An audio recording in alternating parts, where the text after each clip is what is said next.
Good evening, and welcome to the Fall Art Lecture Series, co-hosted by Cummer Beaches and the Beaches Museum, and generously sponsored by Dr. Diane Jacobson.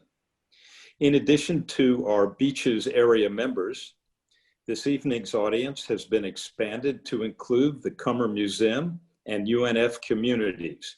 So a special thank you for your participation. I'm Peter Carpin, president of Cummer Beaches, an affinity group of the Cummer Museum of Art and Gardens, who along with Chris Hoffman, director of the Beaches Museum, are so happy you can join us in a series of 3 lectures presented by Dr. Scott Brown that highlight works from the Cummer Museum's permanent collection. As most of you may know, we have held these lectures the past 4 years at the Beaches Museum, but due to COVID and our concern for your health and safety, we are Zooming them this year. I'd also like to thank the staffs of the Cummer Museum and UNF for helping create this opportunity. The dates for the remaining 2 lectures are November 1st and January 7th, both on Thursdays at 7 p.m. We are very fortunate and grateful to have Dr. Scott Brown as our presenter once again. Dr. Brown is professor of art history at the University of North Florida, specializing in medieval and Renaissance religious art and architecture. He has published widely on art, liturgy, and religious ritual in medieval art, as well as the artistic representation of biblical women. Scott received his PhD in the history of art from Yale University in 2004. Thank you all again, and it's all yours, Scott. Thank you so much, Peter. Good evening, everyone, old friends and new. I'm so pleased to be back here with you. I imagine we have some veterans from my lockdown lectures this summer, so we'll be pursuing that same format here tonight on Zoom. I have to say, in this new age of Zoom technology, I'm quite grateful for what it can do and bring us together here tonight. And as Peter noted, we have lots of partners which are able to be present virtually in a way that they couldn't have been, perhaps, if we were doing this at a small chapel up the beaches. I can't wait to go back to the Beaches Museum and lecture there next year when this COVID nightmare is all over. But for the time being, I'm delighted to have you all here with me tonight to talk about still life painting. There are a few things that are more pleasurable to me than still life painting. Yet at the same time, I think there are a few things that may be more perplexing to us. It's on one level tremendously easy to enjoy a beautiful painting of flowers or an arrangement of fascinating objects. On the other hand, we're quite used to paintings that tell stories. So today I want to tell the story of still life painting. The Cummer Museum, if you haven't been in a while, I understand, one of my favorite places to go is the Tudor Room, which is the room in the front corner of the museum, which evokes the style and the decoration of Nina Cummer's house. It was, of course, her house, which she gave along with her artworks to found the museum. And our current museum stands on the site of her former home, which in a painful irony had to be torn down because it was so badly infested with termites. The story of Jacksonville in many ways, the loss of that great wooden architecture along the river from the early 20th century and the late 19th century. And the Cummers, lumber barons, it is a particularly painful irony for their house to be so afflicted. But I love that Tudor room because it evokes the feeling of what must have been Nina Cummer's house. And the paintings and artworks that are displayed in that room are displayed without didactics. That is, that there are no wall texts explaining things. And so it's there we kind of experience, I think, the raw challenge of looking at a work of art, of understanding a painting without any assistance, nothing to tell us who painted it or when or what the subject is supposed to be. This is one of my favorite works in that room. It is just over a chest to the right of the door leading into the little gallery adjacent to the Tudor room. It's a marvelous display of flower painting from the early 19th century by a Dutch painter, Cornelis van Spaandonck. But of course, you don't see his name in the wall text in the Tudor room. His name is also not on the painting. So it is, for all intents and purposes, an anonymous work, a group of flowers in a vase in an ornate architectural niche with a variety of different buds and flowers. It is, however, a painting that tells a story. On the base of the pedestal that supports the main vase, we find an image in bas-relief of a woman clad all'antico in the classical fashion, with a thin, filmy drapery that bears her breasts. She wraps her arm around a small child who nestles in against her thigh. And the pair of them both seem to be sleeping. She rests her hand on her cheek, and the child reclines in apparent slumber on her thigh. Above her head is a flower known as the morning glory, which many of you probably know and even recognize as the flower that blooms in the morning and fades by night. And at her feet is a striking, large, black flower, black being a very rare and very prized color of flower in the Netherlands, famous for its flower growing. And so Cornelis van Spaandonck has given us perhaps a black Persian buttercup, a ranunculus, it looks like, or perhaps a peony. At her feet, then, the black flower, and above her head, the morning glory that fades at night. And just over her shoulder, in a platter nestled, almost hidden behind the vase, is another fruit, another specimen, the pomegranate, which is split open. In its center, bared to us the red seeds peeking out from within. This is where our painting turns from a simple painting of flowers, a beautiful but thematically simple painting of flowers, to a very complex symbolic subject. The pomegranate, of course, is a symbol, and it's a symbol of many different things at once. This is the complexity of still life painting as well. And the absence of stories and figures and narratives that unfold on the canvas in front of us, objects appear and they hold many different potential meanings. In this case, the pomegranate recalls the story of Persephone, the goddess of the spring, the daughter of Ceres, the goddess of grain. And Persephone was a most beautiful young woman when she was spied by Hades, the god of the underworld, who came in his black chariot and seized her and took her back to his underground kingdom, where he forced her to wed. And eventually Ceres, the goddess of the earth and the goddess of harvest, was so distraught by her daughter's absence that she began to neglect her duties, and the earth turned cold and winter came on the land.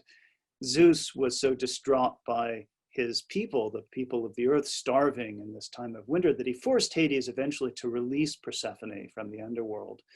But she was compelled to return every year for 6 months, 1 month for each of the 6 pomegranate seeds that she ate while she was in Hades. Pomegranate is the food of the dead and grew, according to legend, on a tree in the center of Hades' realm. However, the pomegranate is also, ironically, a symbol of resurrection and rebirth. The pomegranate is a symbol of Christ, and the pomegranate split open represented the sacrifice of his blood. We see that this image of the pomegranate is crowned by grapes above and by thin straws, thin sheaves or strands of wheat down below. The grapes and the wheat can, for us, recall either Ceres or Christ in this context, as the bread and the wine of the Eucharist, or the autumnal harvest of grain and of fruit, the vendange, the collecting of the grapes, which is a symbol of harvest that goes back for millennia. The still life painting in this context is a wonderfully, deliciously complex work of art. We can see that the artist Spandonk has taken iconographically from other traditional subjects. The image of the woman with the child sleeping is drawn from the traditional iconography of Hypnos, that is the god of sleep in ancient Greece. Hypnos is the brother, however, of Thanatos, the god of death. And sleep and death, as we know in our poetry and imagination, lie very close together. And here, Hypnos kissing the sleeping woman with the babe nestled in her arms, so very much like the image on the pedestal in our painting, is an image that implies the sleep of death in this case. This was a common subject in the 19th century and the time in which Spandonk was painting the sleeping mother and child, an image in which the beloved image of a mother and a child doubles as both a memory portrait of someone we have lost and a sweet and sensitive, naive subject of sleeping loved ones. Going back to our image, we can see that the sleeping woman and child evoke the idea of a lost loved one, of the sleep of death, with hovering above their shoulders, the pomegranate, which both suggests the idea of Hades, of death, but also the idea of resurrection and of eternal life. I think both of those meanings are intended, not just possible, but intended by the artist. On the other hand, one of the marvelous things about a work of art like this is that we don't have to think about it symbolically at all. One of the reasons I love still life painting, and the reasons many people do, is that it is simply a beautiful work of art. And we're allowed to enjoy the pleasure of seeing, the pleasure of looking, and of tasting with the eyes, as it were, the colors, the textures, the qualities of things, so beautifully and lovingly described in a painting like this. A still life painting is, in many ways, a paradox of representation. It is a thing that presents to us a falsehood, that is, an image of a thing which is not real, but oftentimes with the most vivid realism that it takes in the eye in an act of deception. We are able to see with the eye in a still life painting, much as we do in nature, to feel and to caress with our eyes the textures of things, to feel the little glistening drop of water on the leaf, and to understand through the colors, the textures, the lusters of things, the qualities of the material that are shown to us. There's a deception at work in a still life painting, a vision and of our senses. There is also a wonderful tension between the ideal of representation, of a convincing representation, which is so perfect that it is godlike in its power to evoke the things in front of us, but that is also eternally imperfect, falling short of the goal of perfect representation. Still life painting has been a model of artistic representation for millennia, going back to Egypt and Greece and the ancient world. The Greeks had a legend which involved two painters we know to have been real painters. Zeuxis and Parrhasius are both quite famous ancient artists. We don't have any works from them that survive. We know that they were historical figures, but the story that is told by Pliny the Elder in his natural history about Zeuxis and Parrhasius seems like a legend that's been concocted that touches on this issue of the paradox of representation. They were the two most famous painters in ancient Greece, and they decided to hold a competition to see who was the best, because they were terrible rivals. And so Zeuxis went into his studio and he painted the most astonishingly vivid and realistic painting, which, when it was unveiled to the audience, a painting simply of a bowl of grapes, a flock of birds flew down out of the sky and attempted to peck at the grapes the grapes were so real looking. And Parrhasius nodded at his rival Zeuxis and acknowledged his accomplishment, and everyone applauded. They were astonished at this. Zeuxis was rightly quite proud of himself. And so then Parrhasius said, well, let's go to my studio, Zeuxis, and we'll take a look at what I did. And you can tell me whether I've won or not. So they went to the studio of Parrhasius, and Parrhasius asked Zeuxis to pull the curtain back from the work and reveal it to the crowd.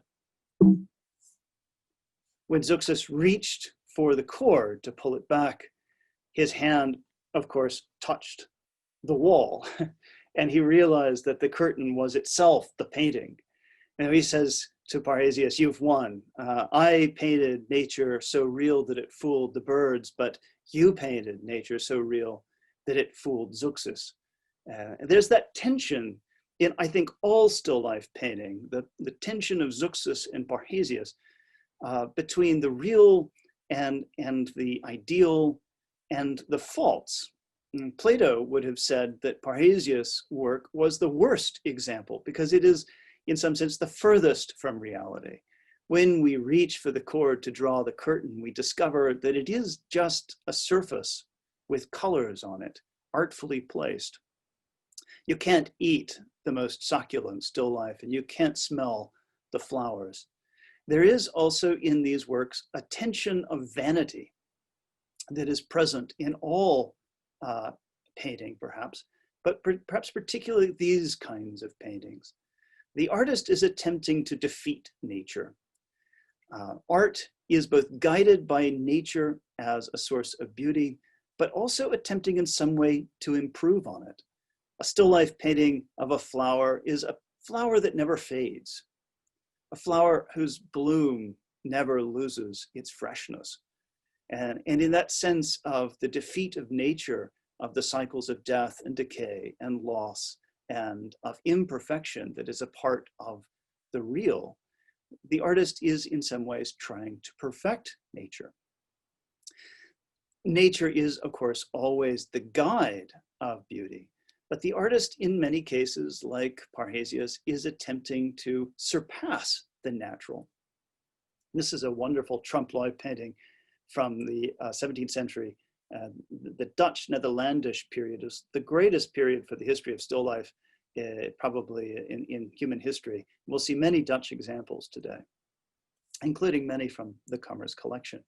But this marvelous painting of the curtain that covers the still life of flowers causes us to wonder what the focus of the painting really is. Is this a still life of flowers, or is it a painting of flowers in which the flowers are mere pretense for the representation of a curtain? We have, from the ancient world, still life paintings which are not so very different from those that we know and love in more recent centuries. This is a still life from Pompeii, which is, again, a wonderfully poignant kind of picture. Pompeii, this ruined, destroyed city, excavated at great cost and at great labor over the centuries by modern people.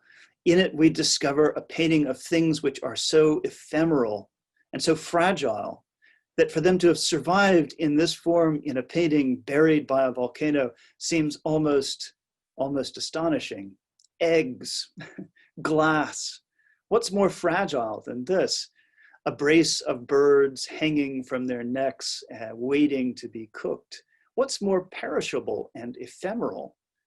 Here, painted on the wall in a fresco, the artist renders these fragile, delicate, ephemeral things permanent and solid in a way that is alien to their natures, even as the artist's goal is in some ways to capture something essential about their nature.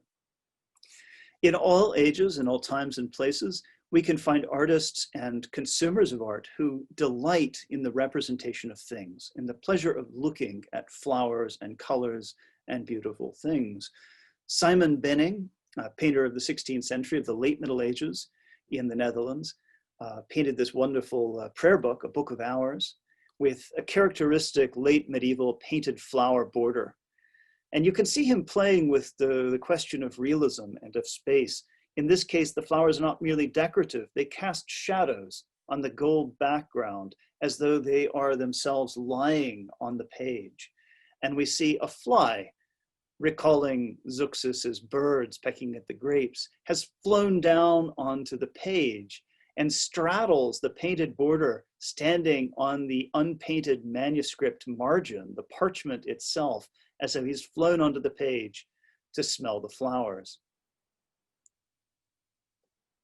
The pleasure of painting things is in particular something we associate with the Northern Renaissance in Europe. Michelangelo, when asked by a student what he thought of Flemish and Netherlandish painting, responded with some disdain. He said, well, I suppose some people like Flemish painting. He was probably thinking of Jan van Eyck, who was perhaps at that moment the most famous artist in Europe. Some people like Flemish painting, he said. For instance, the devout and women and the simple-minded, they tend to like Flemish painting. All the Flemings paint, he says, is rocks and dirt and grass and sky. He was critical of the lack of story, the absence of a narrative, and the absence of a big picture sensibility in Flemish painting. He had a point. If you've ever seen a Jan van Eyck painting, then you're fortunate. They're masterpieces, they're astonishing. But if you've ever seen one, you've also encountered the astonishing degree of close realism, of what I call a microscopic viewpoint. In order to appreciate a Van Eyck painting, you can't stand back and take in the big picture as you would do in the Italian Renaissance. You have to go in and you have to press your nose very close to the picture screen. We'll take just a tiny, tiny little piece of this painting. It's an area of about perhaps 4 inches wide, and the actual work. And you can see here the loving attention to detail. This has nothing to do with the subject of Jan van Eyck's painting, which is a painting of the Virgin and Child surrounded by saints. Now we can see the level of detail and attention that Van Eyck has brought to the painting of a blue Delftware ceramic tile, which adorns the floor, or this fuzzy nap and the warp and the weft, the weave we can see of the carpet, which stands on the floor on top of the tile, including the little stray threads which are coming out of the rug.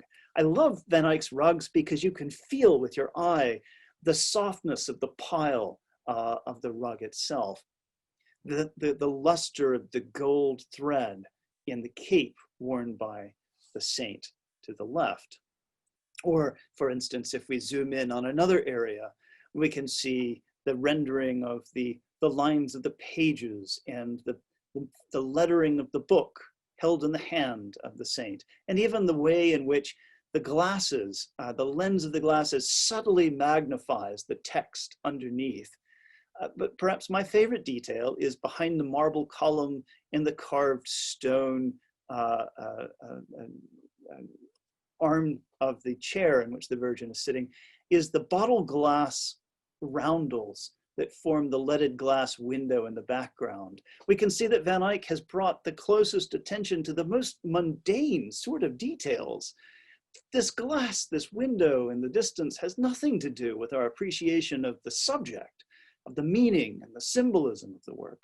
There's a pleasure simply in looking that we find in Northern art.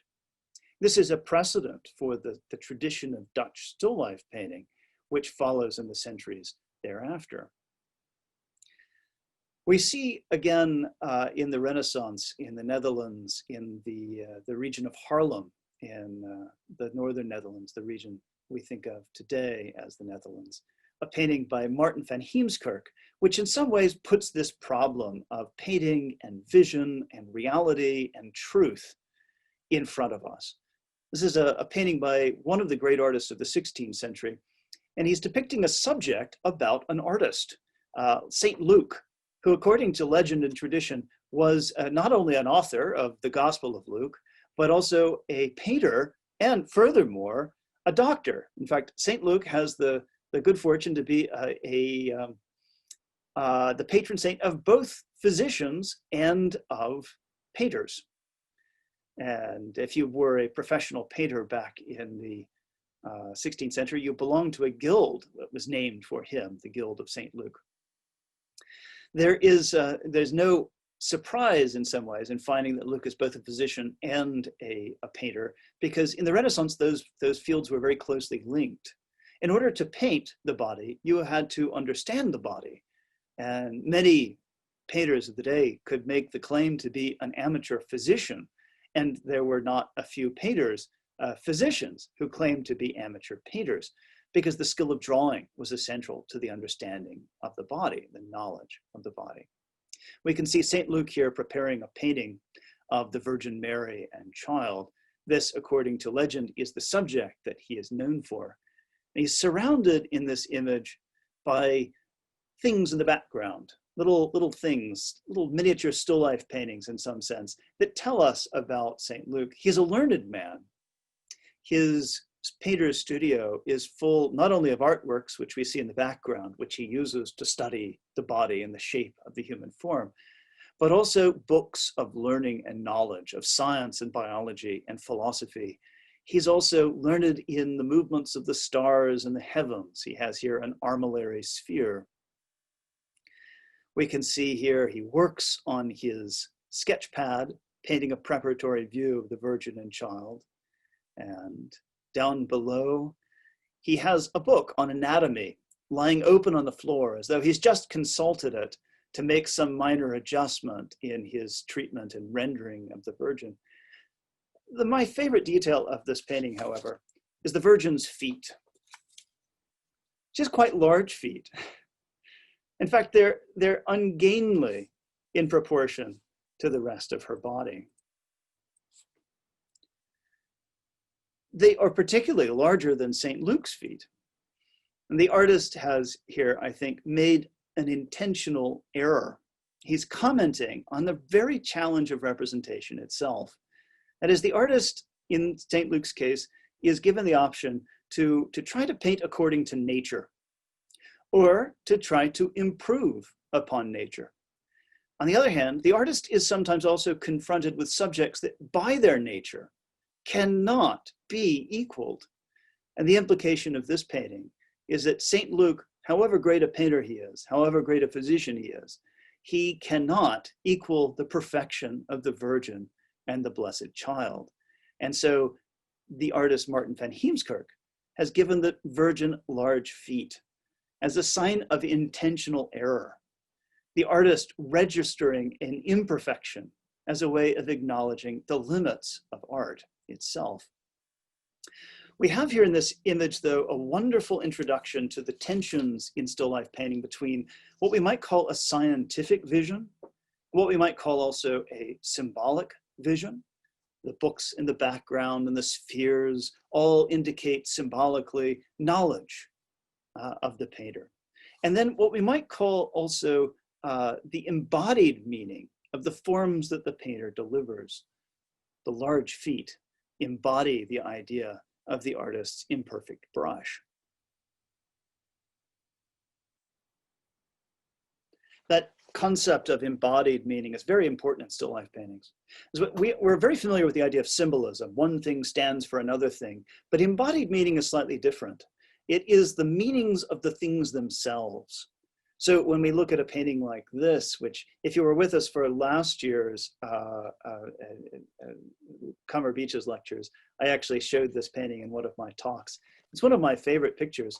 And some art historians consider it to be the very first true still life painting, in the sense that it is dominated by this view, a large complex pile of objects, which really dominate our sense of the subject matter of this work.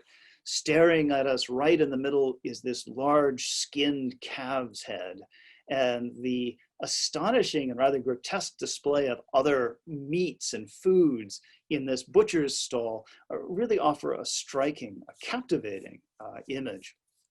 And we see a whole half of a hog here slaughtered, and a ham, and smoked fish, knobs of butter, and rendered lard, thick and greasy, and the pig's feet, here the more exotic innards.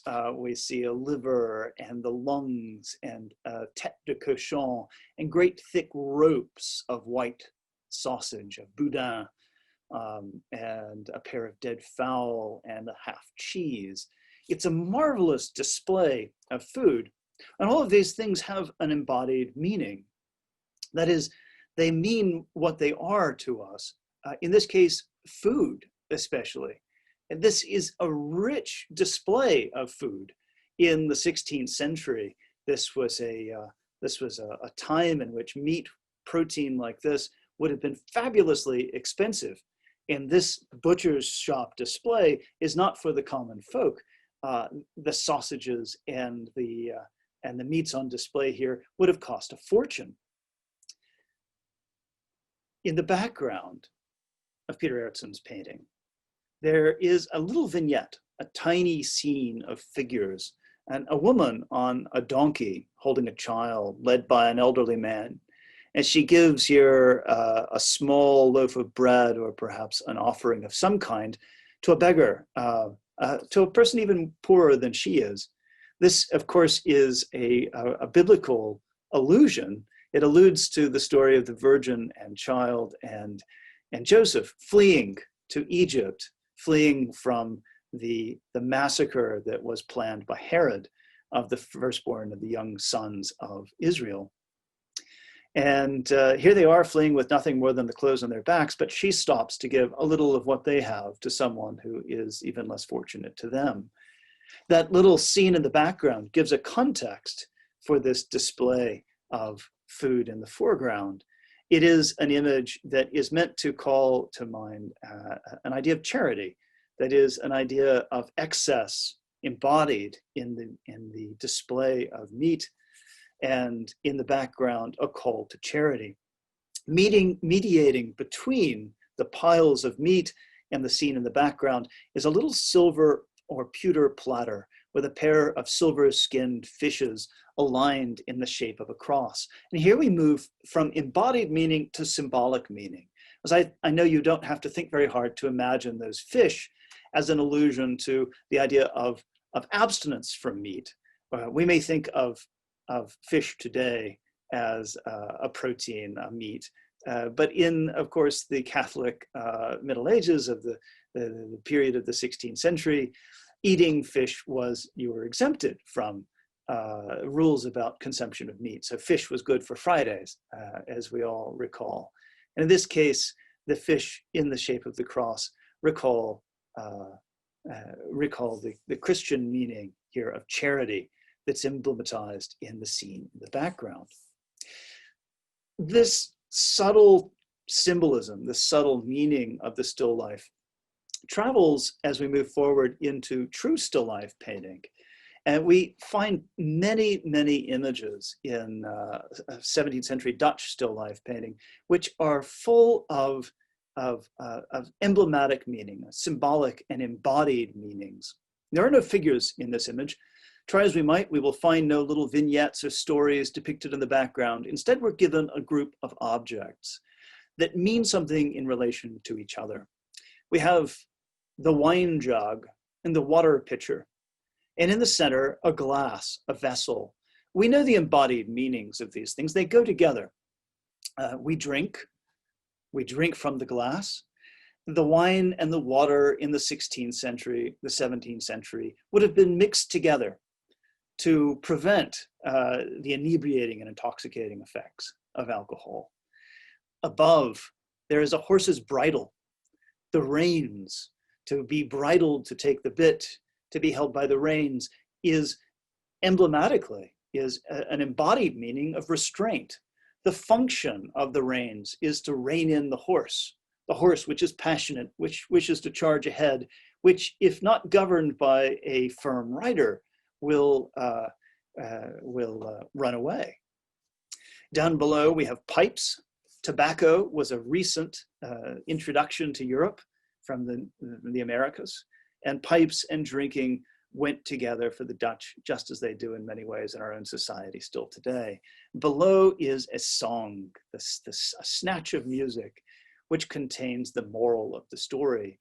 The lyrics translate here roughly. It's a drinking song that that which we do immoderately, we pay for even more immoderately in our pain and suffering.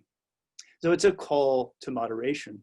Ironically, the artist who painted this is the only surviving work from this artist, Johannes Torrentius, was exiled from the Netherlands for leading such a rowdy life, ended up in jail, and I think he probably, he understood this moral, even if he could not follow it in his life and behavior. A painting like this, one of my favorites, is again full of these embodied meanings, which now I think you're prepared to recognize. At the very center of the painting, we recognize our friend, the pomegranate, the broken pomegranate, which emblematizes both Hades and death, but also resurrection and life and rebirth. This painting by Jan de Heem, one of the great still life painters of the 17th century, is an image which brings us both an outward symbol of the painter's perfection, that is the ability of the artist to capture the real, but also the loving attention to the imperfect. So the artist here has labored over painting the insect-eaten holes in the leaves and the way that the leaf is browning and dying. We see a morning glory again and different stages of blossom. And here ants and beetles and snails crawl on the vegetation. Grapes, meanwhile, are beginning to raisin and show little imperfections and scars. This image here of the pomegranate, echoing the earlier one that we saw, reminds us that we are dealing with a painting in which the things that we're looking at all have embodied meanings as well, in some cases, as symbolic ones. Represented here in this festoon are virtually all of the fruits and flowers, at least fruits, that were known to the people of the 17th century. We have cherries and peaches and grapes and plums and pomegranates and lemons and strange gourds and persimmons. These are things that ripened and came into market at, of course, very different times of the year in the 17th century. It may be true that now you can go to Winn-Dixie and get a lemon or a pomegranate or a persimmon at virtually any time of the year. But these are tremendously seasonal fruits, of course, gathered here by the painter's art into a bouquet which defies time. Instead of being painted singly at their appropriate times and seasons, they're gathered together in a bouquet which literally surpasses the power of nature to unite these things in space and time. This is a meditation on time itself. The light comes in from the left. The right side of the painting is incredibly dark. We have butterflies on the left and beetles and moths on the right. We have day and we have night. We have the 4 seasons of the year. And in the center, we have the pomegranate, recalling both the idea of Persephone, of death, but also of resurrection and of the spring which comes again. This kind of emblematic vision is not unique to painting. I want to talk briefly about the scientific vision that's involved in still life painting. Because there was very little difference at this time between artists and scientists. In fact, in many cases, they were one and the same. In a pre-photographic age, art was the tool of science, and art was a means and a strategy for a kind of empirical knowledge of the world.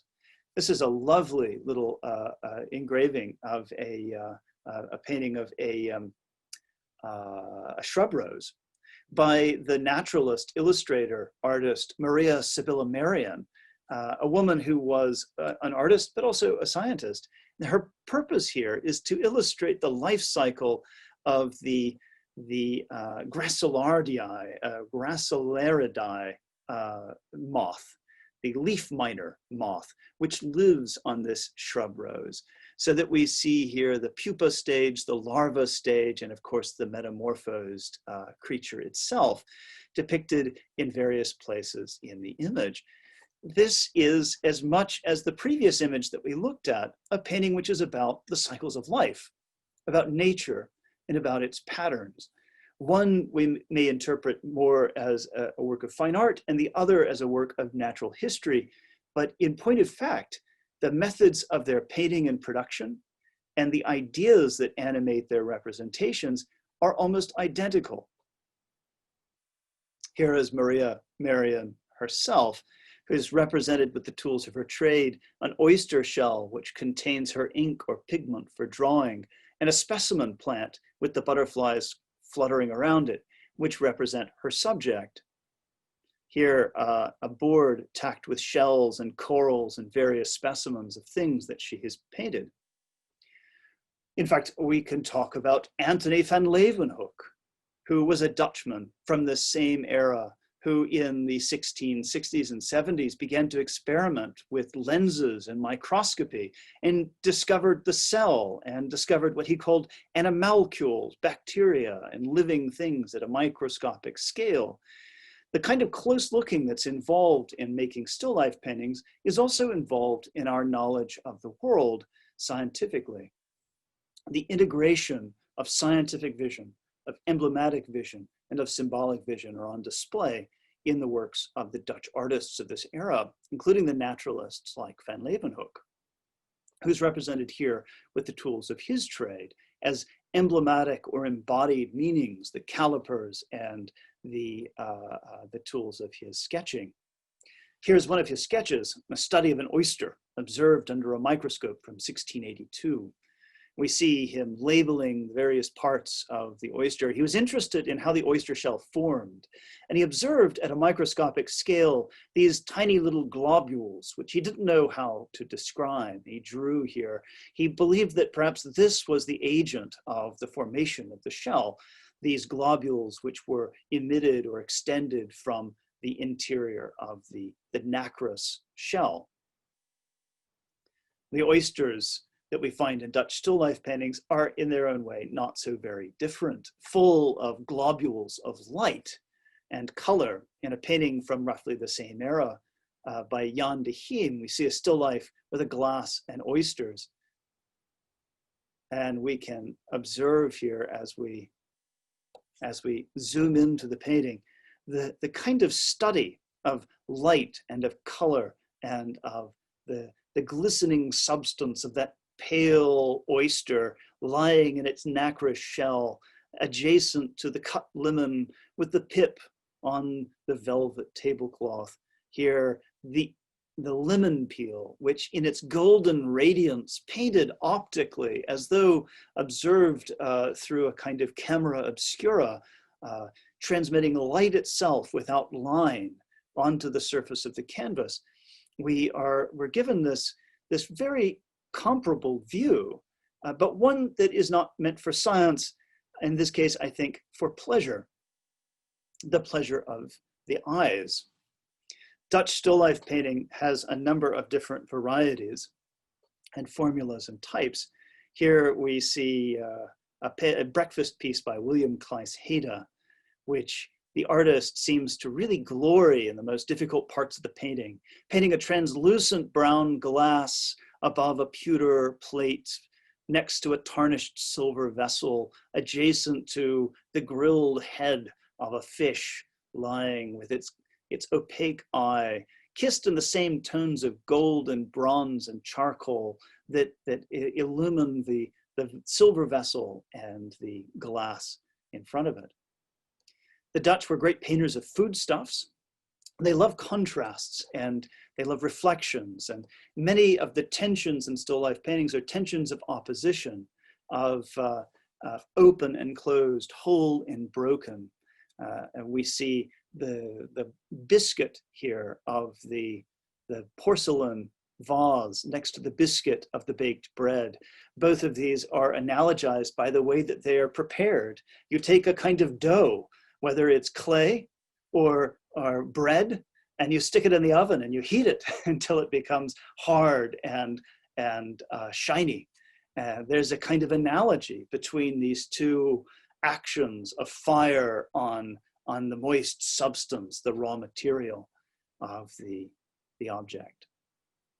The flower painters like Ambrosius Boschert, who gives us a wonderful bouquet of flowers of all seasons in a glass vase next to shells, which are themselves like flowers of the ocean, but flowers that never fade, that in their nacreous and solid forms retain the vivid color and retain the shape, which the buds of the flowers, of course, do not. Many of the themes of Dutch still life paintings have to do with loss and with death and with the vanity of objects. There is, in the tensions of the subjects that we've seen, the freezing of time to represent a flower in its perfection, the representation of perishable foods, the representation of these other kinds of things in a frozen and static way within the canvas. There's a tension with the impermanence of the objects themselves and nature. One of my favorite subgenres of this kind of still life painting is the still life with books and papers. Books and papers, and often musical instruments or other implements of the trades. They all represent the enormous acquisitions of skill and knowledge to learn to write, to learn something worth writing about, to learn to play music, to learn to paint. All of these are skills which are acquired at great expense and cost. I know, having labored to the point of getting a PhD, and I know after having labored for the last 16 years in teaching my students to try to do some of the things, how much time and effort and cost is involved in our acquisitions. And what does it all amount to? There is the Latin expression, often found actually encoded in still life paintings, ars longa vita brevis. Art is long and life is short. It has a double meaning. That is, that life is short and art is long, both in the sense that it takes so long to acquire the skill to paint, the skill to play music, but also in the sense that, of course, art does live on beyond us. That is, the things we write, the things that we paint, the artifacts that we produce are themselves like the painting from the house of Julia Felix in Pompeii, lasting memorials to the people who made them and to the people for whom they were made. And so here we see the palette with no paints and the musical instrument turned to the wall, the music is stopped, and the books all thumbed and fingered and rag-eared with here at the bottom, finis, the end, written at the bottom of the page. This is like the vanitas painting, which is so common in this period, the painting of the skull and the flame which has gone out, and the glass which is tipped over, and the music which has ended, and the hourglass which has run. This is like another one of the Cummer's wonderful paintings, the painting by Jacques de Clow in the Dutch Baroque section, 1677. This is a true vanitas painting, which includes many of the themes I've just talked about. The painter's palette and the violin, a flute or a recorder, the hourglass, flowers, which of course are impermanent and fade. Symbols of worldly authority. Here is a great seal with the heraldic device of a nobleman on it. Here is a legal document, a deed perhaps, covered with the seals of the magistrates authenticating it. But none of these things matter because, of course, you can't take it with you. And worldly honors are just that. They're worldly honors. They are not the kinds of eternal and universal values that we associate with the celestial globe standing half covered in the right side of the painting. Here is a print which the artist has lovingly copied from an actual print into his painting, a print of the printmaker, Peter de Jode, who was a friend of Jacques de Clow. Peter de Jode died in 1676, the year before Jacques de Clow made his painting. And we see that in some ways, by including his friend in an image in his vanitas painting, it's a memorial to his departed friend, his deceased friend. And that idea of ars longa vita brevis comes to the fore once again. Though Peter de Jode is gone, his image remains and his work survives the artist. Another painter from the Cummer, the wonderful painting by Franz Schneiders of A Basket of Grapes, is a perfect example of the style of Flemish and Dutch still life painting from the era. These crowded tables with rich and wonderful objects lying on them, oftentimes in disarray, things falling off the edge of the table. There's a kind of casual nonchalance about this richness and this wealth that's represented in these images. As we move to America, the still life tradition continues, but we see a very different style here in the quintessential American artist, Raphael Peale's painting, a still life painting, which is the American definition of order, of a puritanical, if not puritanical, at least conservative American order. Everything is rational. The plates are carefully stacked. Nothing is near the edge of the table. The nuts are organized so that the hazelnuts and the almonds and the raisins all occupy their own spaces. It's a beautiful painting. As we see, it's so different, though, from the Dutch paintings that are really the predecessors of modern still life painting. The great piled table with rich vessels sliding off nearly to the floor. In our wonderful Cummer collection, we can trace the development of still life painting in America across the last 2 centuries. As we see, the Raphael Peale painting gives way to this wonderful work by Severin Rosen, who is an American immigrant painter, a German-born painter, who brought the more wild and exuberant style of Dutch still life painting to America. So we see that this is a painting which is quite different from the Raphael Peale work we saw. Things now are crowded on the edge of the plate, and there's this overabundance, this exuberance, and everything is perfect in its perfect place. Rosen was a very optimistic and happy painter, and his paintings are uniformly not about death, but as you can see in this case, about life. Everything here speaks of spring, from the bird's nest next to the wild strawberries and the eggs that lie within. To hear from the later 19th century, another wonderful American immigrant still life painter, Søren Emile Carlson, a Danish painter who brought with him yet another traditional European style that goes back to the Netherlands in the 17th century. Carlson was deeply influenced by the French artist Chardin, who was himself very influenced by the Netherlandish still life painters of very modest scenes. In fact, there's a whole genre of painting simple things, a poor vessel, a poor lunch, and that's exactly what Chardin painted here. Menu de maigre means a thin supper. We can see in this painting from the 17th century in the Netherlands, a humble tailor's shop, a very lower middle class to middle class setting, with on the wall behind them a still life painting of exactly this kind of subject.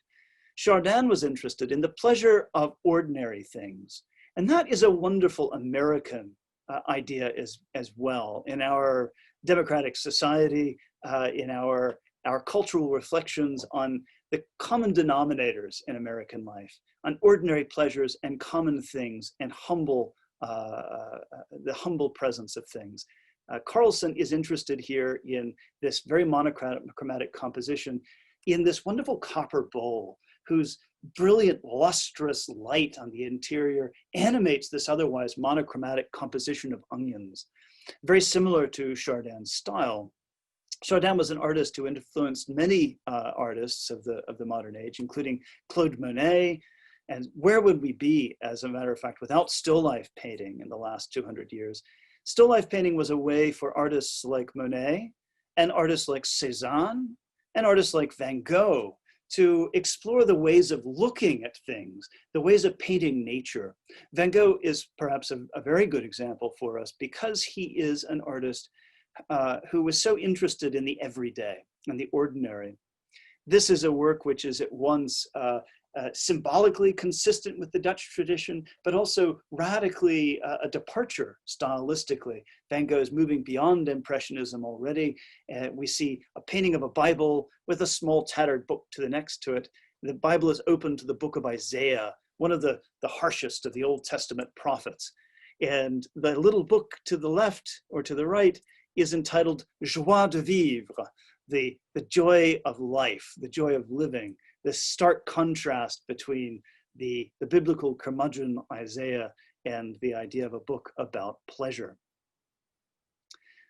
We can see Van Gogh himself, following in that book still life tradition, was very interested in the painting of things, these very ordinary, mundane things. These are cheap paperbacks that represent the things that Van Gogh is reading. The tattered dog-eared pages and the tattered covers hardly speak of the wonderful things that lie within. And the artist here is interested in describing these books as objects in a way that, for instance, our painting by Max Weber, a transitional figure between the post-impressionism of Van Gogh and the cubism of Picasso, offers us an opportunity right here in Jacksonville to look at the transformation of the ways of seeing things in modern art. We're moving away from that realism now to a gestural and a colorist, a tonal appreciation of the shapes of things. Weber uses a heavy outline for the bowl, but when we move to the vessel here that stands, there is no outline. Instead, there are liquid waves of paint that evoke the presence of the vessel in space. It's a very tactile use of paint, much like in Van Gogh's paintings. To Picasso and a still life with chair caning. But everything that is old is new again, as we see when we turn to Georgia O'Keeffe and the precise, precisionist painting of the ram's head and the morning glory. The subject, the very subject in some sense that we started with, death and life and impermanence and the transitions that are embodied in these objects in front of us. The neo-precisionist painter William Bailey, for me, is a good example of the return of that order that we find in Raphael Peale, the American desire for an orderly and a conservative arrangement of things in space. And finally, I'll end today with a painting which is about endings and beginnings. Janet Fish, one of the great still life painters, an American painter of the 20th century, and a fellow Yale alum. A really wonderful painting. If you've been to the Cummer, you've probably seen this recently. It's just a marvelous picture. The paint is so liquid, which is so appropriate to its subject, these riotous displays of flowers in mason jars. And we can feel through the yellow glass of the mason jar, the liquid inside and reflecting here onto the tablecloth. Surrounded by these ephemeral things, crepe paper and ribbons and bows. And all of this is, in some sense, the leftover, the detritus of a wedding. Rather than seeing it all in its perfect arrangement here, now we're seeing it as an ending. An ending, however, which is also about, thematically, a beginning, as we're told that the painting is about a wedding which has taken place. A wonderful place to end here in that contradiction that is a part of every still life painting, between the permanence of the things that are shown to us by the artist and their elegance, their beauty, their availability to us as objects of pleasure, but the tension that they have with the real world, that these are not real things. They are, on the other hand, standing for something. They're telling us stories, they embody meanings. And in the classic still life tradition, many of those have to do with the very impermanence of the things which are enshrined in these pictures so permanently. So thank you very much. I'm going to take some questions now, and I look forward to questions. If you have any, you can deliver them to us by the chat function of Zoom. I'm sorry, I should have said that at the beginning of our talk.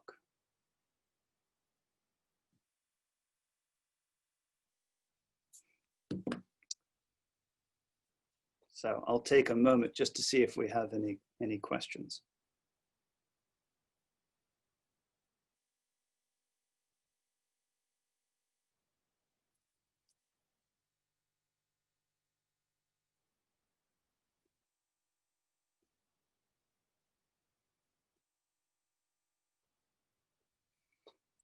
Well, we've had none forthcoming. Here is a question. Why are objects almost always on the edge of the table in Dutch paintings? And that is goes to that question of well, it has several functions actually. One is that it makes the things feel like they're entering into our space as part of increasing the realism of the objects. Not that the objects themselves look real, it's that they are beginning to violate the plane between us and the things inside the work of art. But there's also this idea of the vanitas, of the vanity of things. So the Dutch tables are piled with such precious and breakable objects, rare and special things that are imported china, porcelain vessels, and the idea of these hanging on the edge at risk of falling is one of the themes that's always present in the Dutch still life paintings. It creates tension. The painting with the violin. So there might have been some perspective issues with the violin, although I don't know if I'm certain of that. Let's see if we can go back here. There's the violin. It's a little hard to tell. One question I have about the violin is whether it has the fourth string intact. We'll have to go down to the Cummer to be sure, but there appears to be a broken string up at the top, which is itself a symbol of the vanitas, of the end of the music. And yes, so I am, as a question about what classes I'm teaching. And every semester, of course, I teach different ones, but next semester I have a class on the apocalypse, which is one of my favorites to teach. Perhaps a fitting and appropriate one for this year, although by spring we may be past the apocalypse. There's always hoping, right? And I'm also teaching a class on Romanesque art. And that is a Venus next to the violin, someone asks. Yes, probably a work we might imagine that is by Jacques de Clove or that is by Peter de Jode. I've tried to track it down, but I'm afraid I haven't been able to identify who would have made that work. It probably is identifiable.